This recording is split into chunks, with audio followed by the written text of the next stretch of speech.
Convido você a abrir a sua Bíblia no Evangelho de Jesus segundo Mateus, no capítulo 21. Mateus, Evangelho de Jesus segundo Mateus, no seu capítulo 21.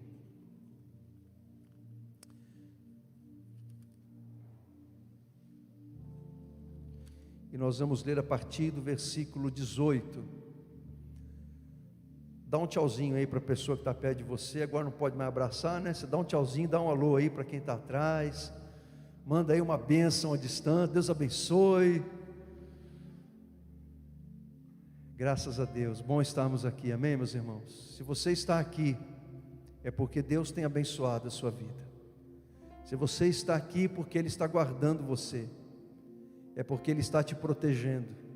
Se você está aqui, é porque Ele te curou, Ele te abençoou, Ele te livrou, Ele está livrando você, Ele está abençoando você, amém? Que o meu coração e o teu coração estejam abertos e sensíveis para a palavra do Senhor, amém? Diz assim a palavra do Senhor em Mateus 21, 18 em diante: cedo de manhã, ao voltar para a cidade, Jesus teve fome, e vendo uma figueira à beira do caminho, aproximou-se dela, e não tendo achado senão folhas, disse-lhe: nunca mais nasça fruto de ti. E a figueira secou imediatamente. Vendo isto, os discípulos admiraram-se e exclamaram: como secou depressa a figueira?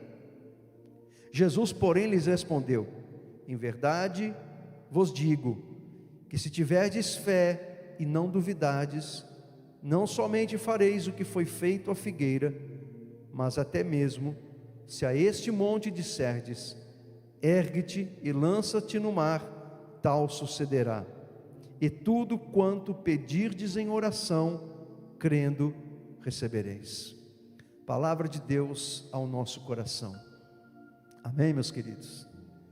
Esse cenário desta história fantástica que nós acabamos de ler, ela acontece na última semana da vida de Jesus.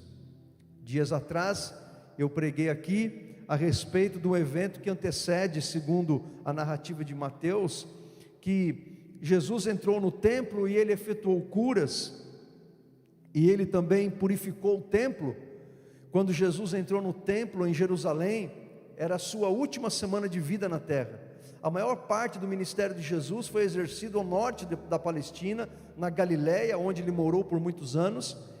E então, na sua última semana, Ele vai para Jerusalém, para ser traído, morto, crucificado, morto e ressuscitado. E nessa última semana de Jesus em Jerusalém, alguns acontecimentos importantes vieram a ocorrer. Jesus entra no templo e Ele purifica o templo.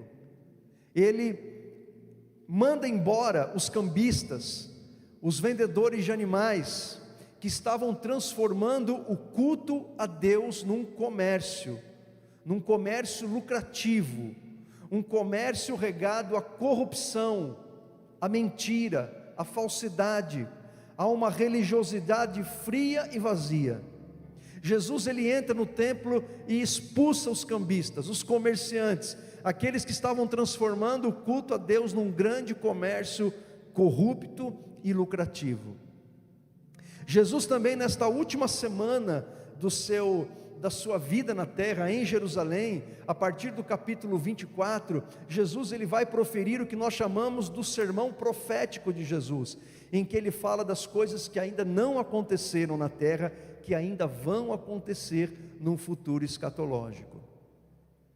No meio desse cenário, Jesus, ele teve fome, segundo o evangelista Mateus. Cedo de manhã, depois dele purificar o templo, depois dele ter curado enfermos, neste contexto do plano de Deus para Israel, Jesus, ao voltar para a cidade, ele teve fome, e vendo uma figueira, ele viu a figueira cheia de folhas. Então, naqueles dias de Jesus, lá em Israel, uma figueira cheia de folhas era o prenúncio de uma figueira também cheia de frutos.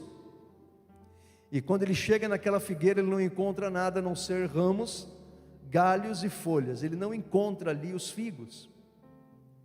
Então ele amaldiçoa aquela figueira e diz: nunca mais nasça fruto de ti. E segundo a narrativa de Mateus, a figueira secou-se imediatamente. Nós temos que entender este evento descrito por Mateus e também por Marcos dentro desse contexto do plano que Deus tem para Israel. Mas não apenas isso, nós temos que trazer isso para a nossa vida, porque embora igreja não seja Israel, Israel não seja igreja, e embora Deus tenha um plano para Israel e Deus tenha um plano para a igreja, planos distintos, aquilo que Deus faz com Israel, nós devemos extrair as lições para a nossa vida, os princípios espirituais para a nossa vida. A figueira é um símbolo de Israel. A figueira é um símbolo de Israel. Então a gente não pode olhar essa história narrada pelos evangelistas Marcos e Mateus e destacá-la daquele contexto de Jesus entrando em Jerusalém e repreendendo as autoridades religiosas. E aqui nós encontramos duas mensagens de Jesus nessa história da figueira. Nós encontramos duas mensagens importantes para a nossa vida. A primeira mensagem é sobre os frutos. É sobre os frutos. Jesus lá em João capítulo 15, ele disse: eu vos escolhi, eu vos chamei, para que vocês vão ao mundo e vocês deem frutos. Fomos chamados para darmos frutos. Jesus em João 15, ele diz que ele é a videira verdadeira e nós somos os ramos. E ele disse assim: olha, vocês somente poderão dar frutos se vocês estiverem ligados, enxertados, unidos comigo. Assim como o ramo de uma videira, ele não pode produzir uvas se ele não estiver ligado ao tronco, nós também não podemos dar frutos se não estivermos unidos com Jesus, se não estivermos em comunhão com Ele, se não estivermos unidos com Ele. É isso que você precisa entender. Escute o que eu estou dizendo. O cristianismo bíblico, ele não é como você se tornar adepto de uma religião. As pessoas podem se tornar adeptas de qualquer religião do mundo. Elas participam lá de um ritual, em que elas passam por aquele ritual, e então elas passam a fazer parte daquela religião. Com o cristianismo não acontece isso. O cristianismo bíblico não é você se tornar adepto de uma religião. O cristianismo bíblico é você passar da morte para a vida, das trevas para a luz. Não, e eu não estou falando figuradamente, eu estou falando verdadeiramente, espiritualmente, verdadeiramente. Por isso que a Bíblia, o Novo Testamento nos ensina que isto é um novo nascimento. Estávamos mortos em nossos delitos e pecados, e mediante a nossa fé em Jesus, pela graça de Deus, Ele operou em nós um novo nascer, um novo nascimento. Ele nos fez nascer dele, Ele nos gerou dele, pelo poder do Espírito Santo e da Palavra de Deus, e nos fez novas pessoas, e nos fez novas criaturas. Então a partir desse momento, Jesus está habitando em nós, pelo Espírito Santo, e à medida que Jesus habita em nós, pelo Espírito Santo, nós vamos produzir os frutos que estão lá em Gálatas capítulo 5, o amor, a paz, a longanimidade, a benignidade, a bondade, a fé, a fidelidade, a mansidão, que são os aspectos do caráter de Jesus. Vamos sendo luz, vamos sendo sal, vamos sendo os embaixadores de Cristo na terra. E tudo isso, Jesus usando a nossa vida, somente é possível se estivermos ligados nele, se estivermos vivendo em comunhão com Ele, se estivermos unidos à videira que é Jesus. Ele disse: eu sou a videira verdadeira, vocês são os ramos e o meu Pai é o agricultor. Isso é lindo. Jesus está falando por metáfora, para expressar uma verdade espiritual linda e maravilhosa, de que nós estamos unidos com Ele por meio do Espírito Santo, e por isso produzimos frutos, e por isso somos transformados a cada dia, e por isso somos e devemos ser parecidos com Ele. E essa é uma verdade espiritual que deve impactar a nossa vida todos os dias, e uma realidade que devemos vivê-la.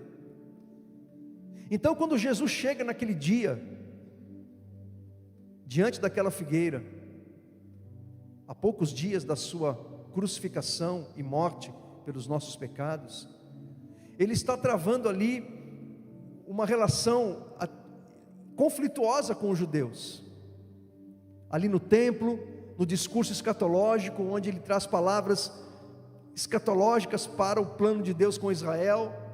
E agora Ele encontra com uma figueira que é o símbolo, um dos símbolos de Israel. A figueira é um dos símbolos de Israel, e quando ele vê aquelas folhas sem frutos, ele amaldiçoa aquela figueira, porque aquela figueira sem frutos é o símbolo de uma religiosidade aparente, que não produz absolutamente nada. Era uma figueira bonita, era uma figueira frondosa, era uma figueira com muitas folhas, era uma figueira que prometia matar a fome dos viajantes, porque provavelmente aquela figueira estava à beira do caminho, como eles plantavam, para os viajantes comerem os frutos. Era uma figueira que prometia alimento, que prometia vida, que prometia nutrição. Mas quando os viajantes chegavam perto daquela figueira, não encontravam nada senão folhas. Quando os viajantes chegavam perto daquela figueira, havia frustração, havia tristeza, havia decepção. Assim como os religiosos dos dias de Jesus, eles viviam uma aparente religiosidade verdadeira, eles viviam cheios de aparatos nas suas vestimentas, nos seus ritos, nos seus rituais, nas sinagogas. Eles cumpriam rituais cheios de detalhes. Jesus fala sobre isso, que eles haviam incrementado o culto a Deus de tal maneira que eles acrescentaram muitas leis humanas à lei de Deus, a ponto dessas leis humanas, que ele chama de tradição dos judeus, terem ficado acima da lei que Deus havia dado para Moisés. E eram acréscimos pesados que ninguém conseguia cumprir, como algumas pessoas fazem hoje, né? Querem acrescentar leis ao Evangelho de Jesus, coisa que Jesus não mandou fazer. As pessoas inventam dogmas e doutrinas e colocam um peso pesado sobre as pessoas. Era exatamente o que estava acontecendo naqueles dias de Jesus. A classe sacerdotal, os sacerdotes, os fariseus, estavam contaminados pela hipocrisia, pela mentira, pela corrupção, por uma espiritualidade fria, vazia e morta. Quando você olhava para um fariseu, para um sacerdote, para um culto numa sinagoga, para um sacrifício no templo, você olhava e via beleza estética, você via algo que chamava a atenção aos olhos, que saltava aos olhos, uma beleza exterior, mas aquilo estava destituído de frutos espirituais verdadeiros. Por isso que Jesus, ele tanto combateu o farisaísmo, os sacerdotes, os religiosos dos seus dias, porque o que eles viviam era uma mentira, eram como uma figueira cheia de folhas, mas sem frutos. Por isso que Jesus disse: olha, cuidado com o fermento dos fariseus, cuidado com o fermento dos fariseus. O fermento é o símbolo do pecado. E então, quando nós olhamos para essa figueira de Jesus, que ele amaldiçoou, por não haver frutos, há uma mensagem para o povo judeu dos seus dias, mas é também um alerta para nós, porque usando a metáfora dos frutos, e Jesus fez isso em João capítulo 15, ele também diz que nós fomos chamados por Deus para produzirmos frutos, que glorificam a Deus. Jesus diz que as nossas obras devem ser vistas pelos homens, para que eles olhem para nós, para os nossos frutos, e Deus seja glorificado, não nós, mas o nosso Pai seja exaltado. Então a primeira mensagem que fica para nós dessa história da figueira com muitas folhas e sem frutos, é se nós somos parecidos com ela ou não. Quando Jesus olha para nós, o que ele encontra? Quando Jesus olha para mim, quando Ele olha para você, o que Ele encontra? Ele encontra uma religiosidade meramente aparente, uma religiosidade que impressiona os homens, as pessoas, mas que não, onde não há verdade, onde não há profundidade, onde não há vida de Deus. Porque era isso que os fariseus faziam. Eles gostavam de dar esmolas públicas, publicamente. Eles queriam que as pessoas vissem eles dando esmolas. Eles gostavam de orar nos pontos estratégicos da cidade, onde passavam a maioria das pessoas, para serem vistos orando e serem aplaudidos pelas pessoas. E as pessoas olhavam os fariseus orando no meio das ruas, e as pessoas aplaudiam e diziam: ó, que pessoa piedosa, que santo homem de Deus. E aquilo para Deus não estava valendo absolutamente nada, porque aquilo era uma busca pela glória humana. Figueira sem frutos, com muitas folhas, tudo lindo, bonito, esteticamente, visualmente, tudo no seu lugar, mas interiormente, como Jesus disse, sepulcros caiados. O que é um sepulcro caiado? Os sepulcros, eles eram pintados de cal, eles ficavam brancos, para que um judeu caminhando onde havia esses sepulcros, ele não tocasse no sepulcro, porque se ele tocasse no sepulcro, ele ficava cerimonialmente impuro. Então eles eram pintados de branco com cal, para que eles fossem muito bem observados e não fossem tocados. Por fora tudo branquinho, limpo, mas por dentro havia sujeira, podridão, mau cheiro. Irmãos, quando Jesus olha para nós, o que Ele encontra em nós? Ele encontra uma figueira cheia de frutos, ou uma figueira em que há apenas uma aparência? Uma aparência. Que a nossa vida com Deus, ela não seja uma vida apenas de aparência, mas que seja uma realidade. Que nós sejamos, irmãos, verdadeiramente luz, verdadeiramente sal, para que quando as pessoas olharem para nós, as expectativas delas sejam superadas, não para que nós sejamos exaltados e glorificados na superação dessa expectativa, mas para que o nosso Deus seja exaltado e conhecido e glorificado através das nossas vidas. A primeira lição é: somos uma figueira cheia de folhas, ou somos uma figueira com muitas folhas, também com muitos frutos, que dão vida, que alimentam, que nutrem, que abençoam a vida daquelas pessoas que passam por nós? Essa é a primeira mensagem. A segunda mensagem é a mensagem da fé, porque Jesus amaldiçoou a figueira, nesse significado do plano de Deus para Israel, do estado espiritual dos judeus dos seus dias, mas é também uma mensagem de fé, porque os discípulos ficaram embasbacados quando viram, segundo a narrativa de Mateus. A narrativa de Marcos é um pouco diferente, a cronologia está um pouco diferente, mas não importa. Na narrativa de Marcos, de Mateus, a figueira ela secou-se imediatamente. Os discípulos ficaram admirados e perguntaram para o Senhor: mas como isso é possível? E Jesus disse: se vocês tiverem fé o suficiente para que coisas extraordinárias aconteçam, se vocês pedirem qualquer coisa em oração crendo, isso vai acontecer. A fé é algo inexplicável, irmãos.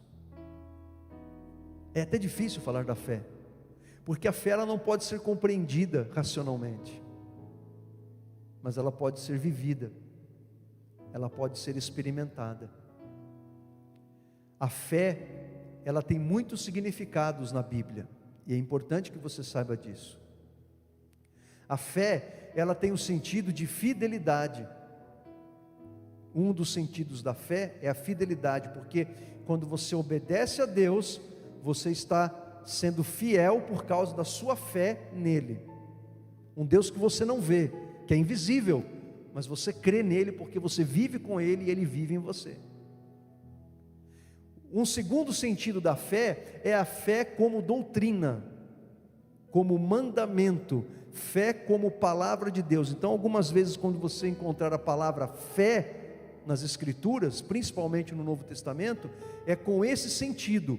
Quando a palavra diz assim: permaneçam na fé, permaneçam na palavra de Deus, permaneçam no ensino do Senhor, permaneçam nos mandamentos do Senhor. E a fé também tem um terceiro sentido, que é a fé como um dom de poder para a operação de milagres, de maravilhas. Isso está lá em 1 Coríntios capítulo 12. A fé como um dom de poder, que é muito parecido, ou exatamente isso que Jesus, esta fé que Jesus operou aqui no dia da figueira. E também tem um quarto aspecto da fé, que é o mais importante de todos, que é a fé para a salvação. A fé que faz você crer em Jesus, na sua obra redentora, na sua morte, na sua ressurreição, na sua vida e na sua volta para nos buscar. Paulo diz que somos salvos pela graça mediante a fé. Somos salvos pela graça. A salvação não é por merecimento nosso, é pela graça de Deus, favor imerecido. E essa graça está disponível a todas as pessoas do mundo inteiro. Nós não cremos que Jesus morreu para uns porque Deus rejeitou outros. Jesus morreu por todas as pessoas, e a graça divina está disponível a todas as pessoas. Agora, somente será salvo aquele que, mediante a fé em Jesus, se apropriar dessa graça divina. Por isso que Paulo diz que somos justificados mediante a fé. A nossa justificação é pela fé. Então, fé para a salvação, fé para a operação de milagres, fé para a obediência, fé para operar os milagres em nome do Senhor. A fé é muito importante para nós. Hebreus capítulo 11, versículo 1 diz que a fé é a certeza, a convicção de fatos que não vemos. É você ter a certeza, a convicção de que as coisas de Deus que você não vê, que estão em você, no seu presente, no futuro e na eternidade, no céu, você não as pode ver, mas você tem a convicção de que essas verdades são verdades verdadeiras. Por exemplo, a gente não está vendo o Espírito Santo aqui, mas ele está aqui. Ele está em mim, em você, ele está no nosso meio. Nós não podemos ver os anjos do Senhor, mas eles estão aqui. E você tem a plena convicção disso, a certeza. Isso é fé. Nós precisamos da fé todos os dias. Você precisa da fé não apenas para operar milagres e ver coisas extraordinárias acontecendo, para Deus livrar você dos seus perrengues.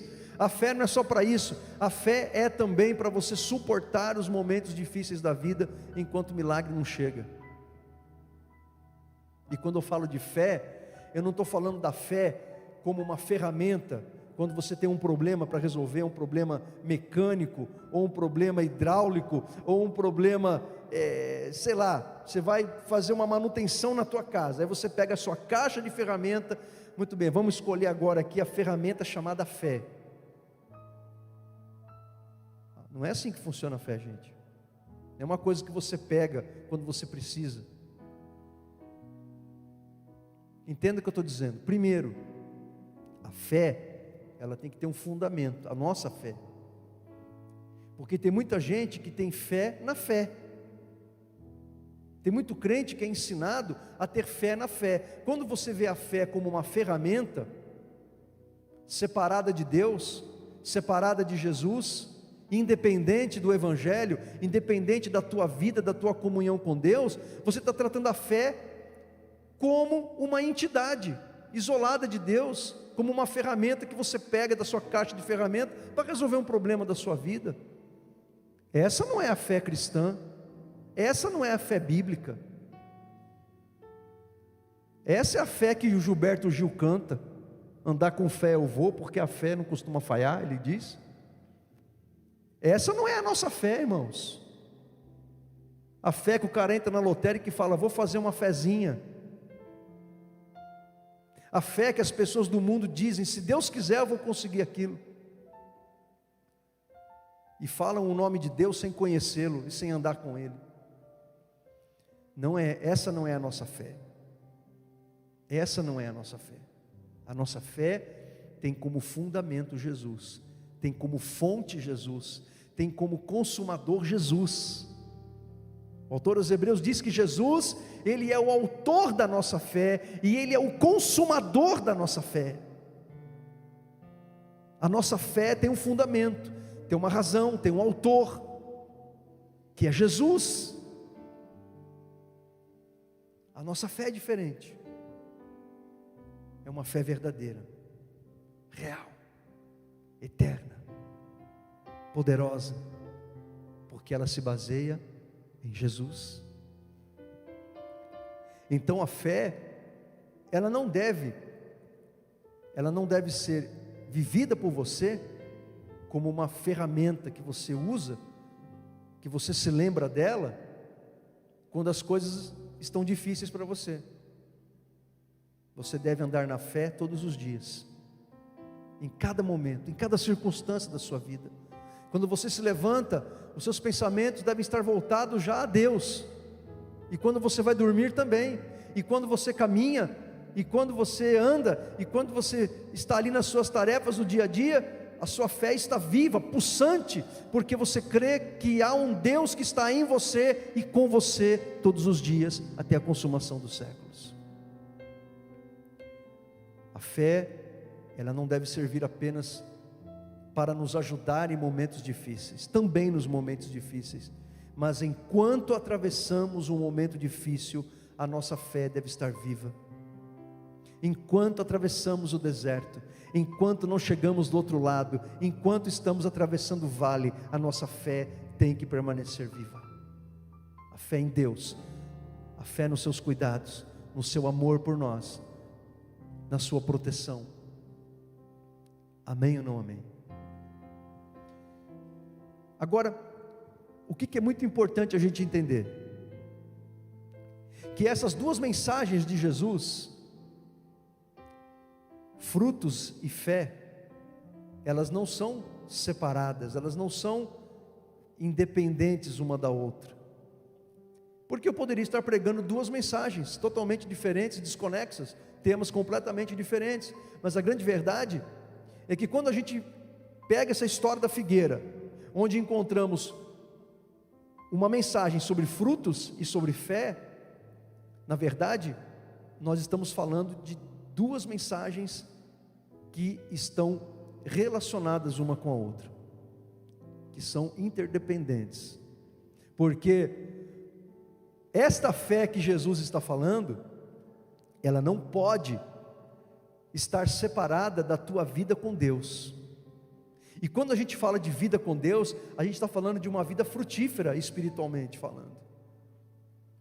Então, quando Jesus fala, olha, se vocês tiverem fé, Ele está falando de uma fé que pode operar milagres, que pode operar maravilhas, que pode remover montanhas, mas esta fé, ela não pode andar separada da vida com Deus, ela não pode andar separada de uma comunhão com Deus, ela não pode andar separada de uma intimidade com o Senhor. Eu vou te dar um exemplo do Novo Testamento, de Atos dos Apóstolos. A Bíblia diz que 7 irmãos judeus foram tentar expulsar o demônio de uma certa pessoa.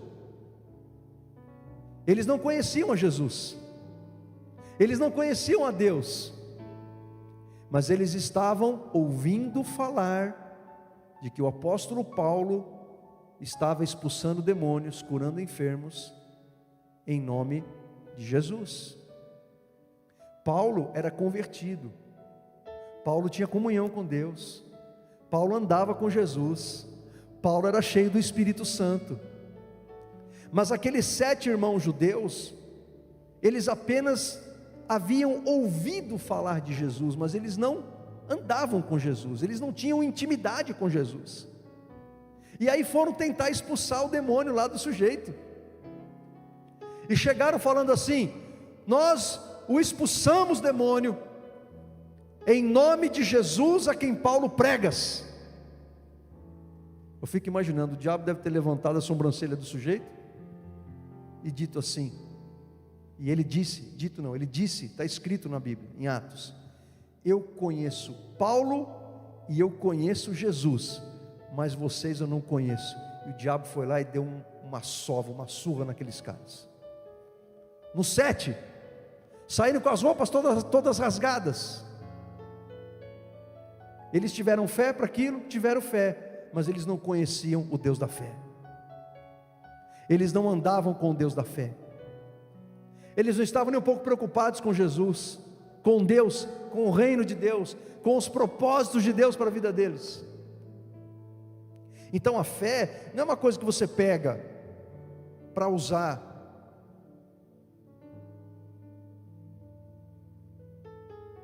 sem estar andando com Jesus, distante dele, do seu amor, do seu espírito, da comunhão com ele.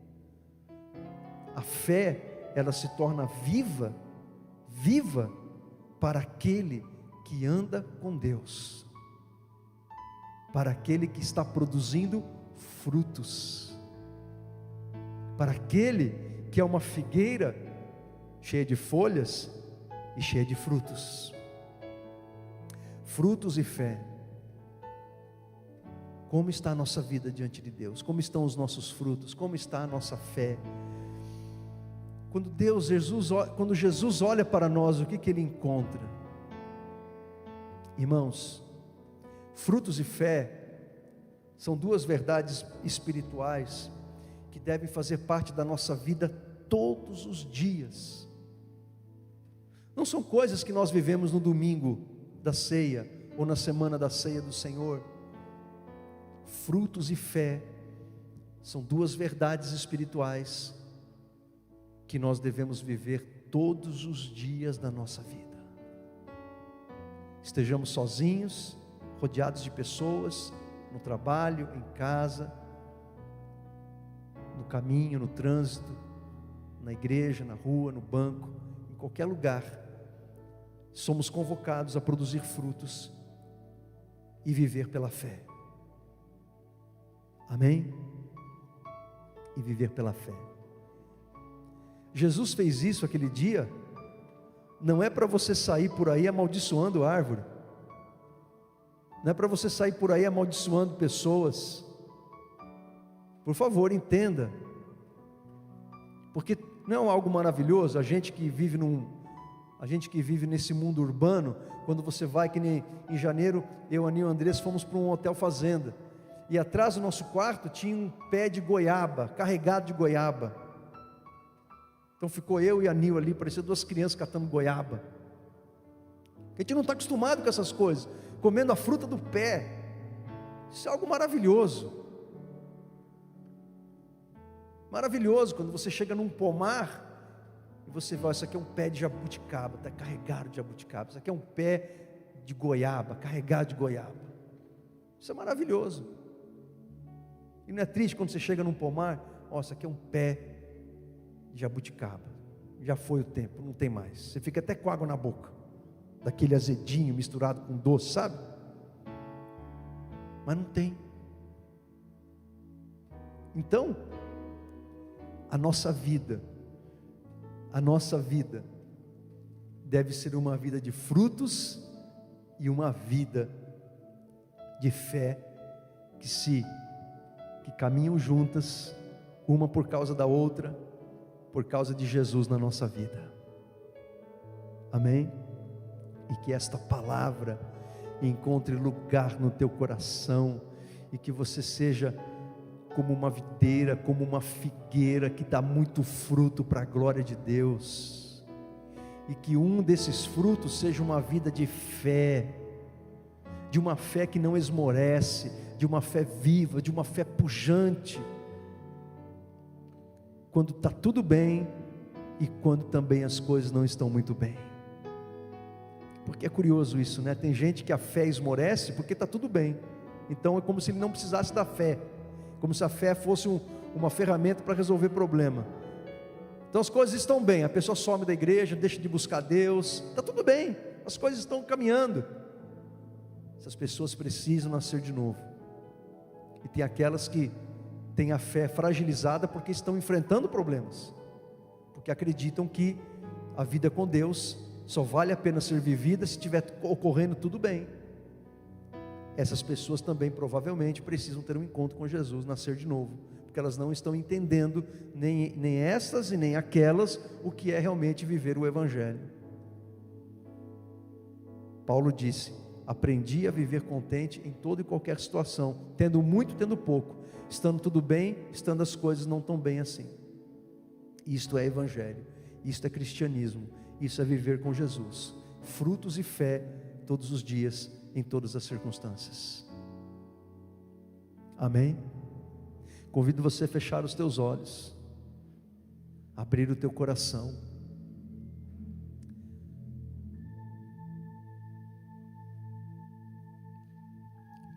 Convido você a falar com Deus. Se você fosse uma figueira e Jesus passasse por você, o que ele encontraria? O que ele veria?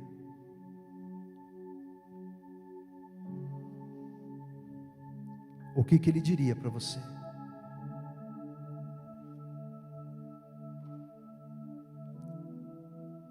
A mensagem desta manhã é um convite à mudança, à transformação. É um convite de Deus ao arrependimento, ao abandono das coisas que nos afastam dele, que nos afastam dos seus propósitos. A mensagem desta manhã é um convite ao abandono de tudo aquilo que entristece o Espírito Santo em nós. É um convite ao afastamento de tudo aquilo que compromete a nossa autoridade espiritual, a nossa comunhão com Deus. A mensagem de Deus nesta manhã é um chamado a um despertamento espiritual, de que você e eu fomos chamados para produzir frutos, para viver em fé, uma fé verdadeira, real. Senhor meu Deus e meu amado Pai, perdoa, Senhor, os nossos pecados. Perdoa-nos, Pai, se a nossa espiritualidade tem sido uma mera religiosidade aparente, bonita aos olhos dos outros, mas que na realidade é vazia e sem vida. Perdoa-nos, Senhor, se as nossas vidas são como uma figueira sem frutos, com muitas folhas, mas sem frutos. Nós queremos entregar a nossa vida, Senhor, e o nosso coração a Ti, Temos andado de máscara, Senhor, para nos proteger de um vírus invisível, mas que hoje as máscaras da falsidade caiam da nossa alma, e que venhamos viver a verdade de uma figueira cheia de frutos, de uma beleza não apenas aparente, mas de uma beleza que glorifica o nome do Senhor. Senhor, encha-nos com Teu Espírito, encha-nos com o Teu poder, restaura-nos, aviva-nos, vivifica-nos, Senhor, e que sejamos o Teu sal, a Tua luz, instrumentos do Senhor, que levam a Tua bênção, que produzem paz, que são instrumentos, agentes do Teu amor, da Tua palavra, da Tua libertação. Que o nosso coração, Senhor, seja pleno da fé em Ti, uma fé viva, pujante, real, que anda em fidelidade, em obediência, uma fé que nos conduziu ao Senhor na salvação, ao novo nascimento. Pai, em nome de Jesus, eu quero convidar você a ficar em pé nesse instante.